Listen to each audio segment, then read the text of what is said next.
and it's game over. Initiating from... Well, that was another weak ultimate from Engineer, in my opinion. Yeah, and we do see Poly's wards No. going down, Soulstealer coming in and ulting, all sorts of damage being done, and it is not looking good. Plague ult does go off on a couple squishies, but they're just going to heal out of that. And Wretched Hag trying to come in and do some work, but it's just not going to happen. Soulstealer actually chasing him down. I don't believe he's going to be able to catch Wretched Hag, who does have blinks every 6 seconds, 5 seconds, 6 seconds. Oh, it's only level 2 blinks, so it's actually going to be every 10 seconds. Soulstealer might be looking to try and get a good portal key off here to catch him, but I don't think it's going to work. Maybe one quick nuke, nope, another blink from Wretched Hag into a portal key, or excuse me, a teleport, and that is essentially done. But So Reaper's yeah, got his shield breaker now, so that's why he was like two-shotting. Oh, concede from... Yeah, concede comes out. yeah, it was a good game overall. I think that the mid game was not executed well enough from UQ. Maybe some server issues, some lag there, something that I know Caution was speaking about.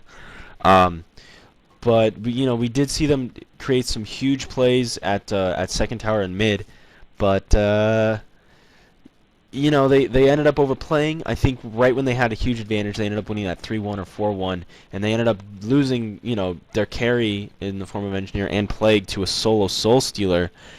You just can't let stuff like that happen. I think UQ might have overplayed a couple times, and like I said, just did not execute their mid-game team fight-oriented strat well enough.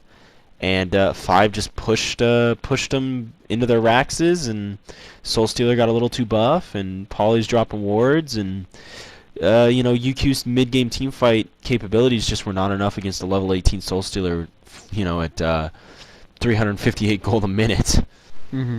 Yeah, say Busca or Looped, he really played really well that game. And like I said, I love watching a good Soulstealer, and and for back in Dota, I've always loved watching great Nevermores as well. It's a really entertaining hero to watch, and it was really good. A really strong plays from him. An Engineer I thought was really lacking those last 10 minutes. A lot of just his blink ults, they really weren't strong at all, I didn't think, and they cost team fights when they tried to force team fights when they didn't have the opportunity to initiate well, and that really hurt them, those last 2 or 3 team fights. And it was 5 didn't have to do much else to win that game. But really well played from 5, really well played from Looped and Angry Testy. I thought they did very well, and it was a really entertaining game to watch as well. Absolutely, and for those of you pub stars that think Nevermore or Soulstealer must solo mid, the Glacius babysit does go to show you that Soulstealer can in fact lane. Obviously, if you can, you want him solo mid, but just as a heads up, don't sit there, call solo mid, and when you don't get it, cry like a little girl and leave the game. So that's just my tip for all you pub players out there. Yeah, overall, I think UQ didn't play that bad, but I think Engineer, as you pointed out, a lot of failed blink stuns or blink ults. In actually in the last team fight there that we saw, he blink ulted. He missed one person, I believe it was Soulstealer, and the other person he was trying to get was Poly, but it was an illusion, so he ended up hitting nobody.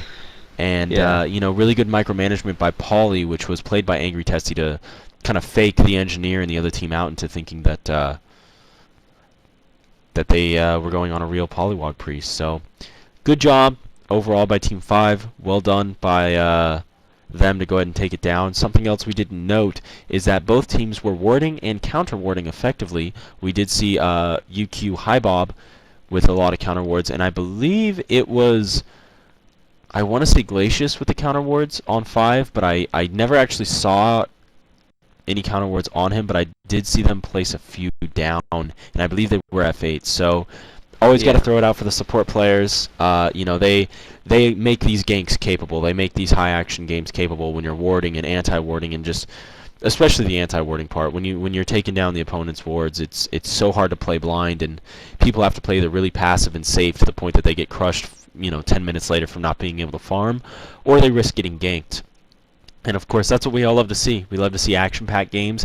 That one kind of not the most action-packed when it comes to kills, but I actually think a lot of it was just very close calls in lanes. A lot of getting away with 3 HP and 10 HP and 12 HP here Yeah, and there there. was a lot So of that. You're right. it, Yeah, there yeah, was. it The team fights it were was deadly, I thought.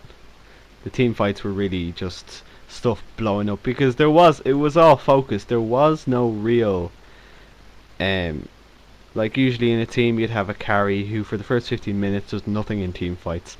But you had Soul Stealer on one team, which was the carry, and Engineer on the other, and they both had big ultimates and their presences in team fights. So it was really 5v5 team fights from the very beginning of the game, and yeah, it made for an entertaining watch, I thought.